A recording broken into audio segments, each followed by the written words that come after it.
इस जन्माष्टमी में हम भगवान कृष्ण को कैसे प्रसन्न रख सकते हैं? जन्माष्टमी के पहले दिन ब्रह्मचर्य का पालन करें और जिस दिन जन्माष्टमी हो उस दिन सुबह जल्दी उठकर स्नान करें, नवीन वस्त्र धारण करें, अगर नहीं है तो आप स्वच्छ वस्त्र भी धारण कर सकते हैं और फिर भगवान श्री कृष्ण के समक्ष जाकर नमस्कार करके संकल्प लें कि आप उनकी प्रसन्नता के लिए ये व्रत धारण कर रहे हैं। उस दिन बाल कृष्ण लाल को सुबह पंचामृत से स्नान कराएं, नवीन वस्त्र धारण कराएं, उन्हें मुकुट, माला, मुरली, मोरपिक्ष अवश्य धारण कराएं।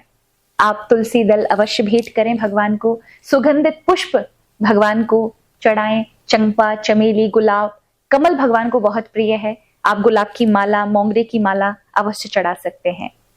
उस दिन भगवान को मिठाइयों का, फल का, मेवा मिश्री का, मक्खन का प्रसाद अर्पित कर सकते हैं। उस दिन आपको भगवान के समक्ष गोपाल सहस्त्र नाम का पाठ करना चाहिए। कहा जाता है जिनके कोई संतान नहीं है, यदि वो गोपाल सहस्त्र नाम का पाठ इस दिन करते हैं और घी का दीपक जलाकर करेंगे तो उन्हें भगवान श्री कृष्ण पुत्र प्राप्ति कराते हैं, यानी संतान की भी प्राप्ति होती है।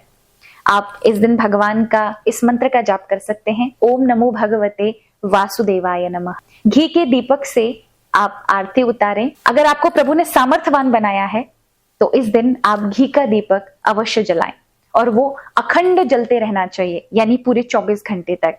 तो ये आपकी समृद्धि को अवश्य बढ़ाएगा। इस दिन आप अनाज का सेवन ना करें, फलाहार पर ही आपको इस व्रत को धारण करना चाहिए। अब आते हैं रात्रि के पूजन में हम क्या करें। 11:45 से आप अपनी सामग्री इत्यादि जो भगवान के पूजन के लिए आपने जुटाई हैं उनको एकत्रित करें। आप 11:55 पर छोटे से बाल कृष्ण का जो रूप है उनको कोई खीरे का या फिर पपीते का कोई फल लेकर के उसमें थोड़ा सा हिस्सा काट के जिसमें आपके बाल कृष्ण लाल अंदर जा सकें, क्योंकि उसी को हम देवकी माता का गर्व मानते हैं। आप अपने लड्डू गोपाल को इसमें 5 मिनट के लिए यानी 11:55 पर आपको खीरे के अंदर या किसी फल के अंदर भगवान को विराजमान कर देना है। यानी ये भावना रखनी है कि देवकी माता के गर्भ में हमारे लाल जी विराजमान है। और ठीक 12 बजते ही घंटे घड़ियाल के साथ प्रभु को निकालें, फिर से पंचामृत का स्नान कराएं, गंगा जल से स्नान कराएं, नवीन वस्त्र धारण कराएं, चंदन लगाएं, श्रृंगार करें और उनकी आरती उतारें, सुंदर पुष्प माला चढ़ाएं, भगवान को प्रसाद लगाएं, कुछ भजन इत्यादि भी गा सकते हैं, कुछ श्लोक स्तुतियां भी प्रभु को अर्पित कर सकते हैं और फिर आप जाकर के चंद्र भगवान को अर्घ दें और फिर आकर प्रसाद का वितरण करें, खुद भी पारण करें। इस प्रकार से यदि आप इस व्रत का पालन करते हैं, इन नियमों को धारण करते हैं तो भगवान कृष्ण की कृपा उस व्यक्ति पर अवश्य होती है। तो जिसका जन्मदिन होता है हम उसके लिए कोई ना कोई उपहार तो उस दिन भेंट करते ही हैं और वो उपहार भी उसका प्रिय होना चाहिए, इस बात का हम विचार करते हैं। तो भगवान कृष्ण के लिए आपने क्या उपहार प्लान किया है या क्या योजना बनाई है कि भगवान कृष्ण को आप उपहार में क्या भेंट करेंगे? अगर देखा जाए तो सबसे बड़ा उपहार भगवान कृष्ण के लिए गौ माता है।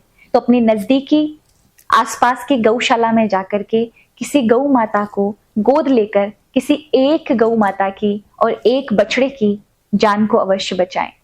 हो सके तो आप अपने आसपास की गौशाला में जाकर के गौ माता को कुछ भोजन इत्यादि की प्रसादी की व्यवस्था कराएं, यानी उन्हें चारा, भूसा, दलिया इत्यादि की सेवा दें।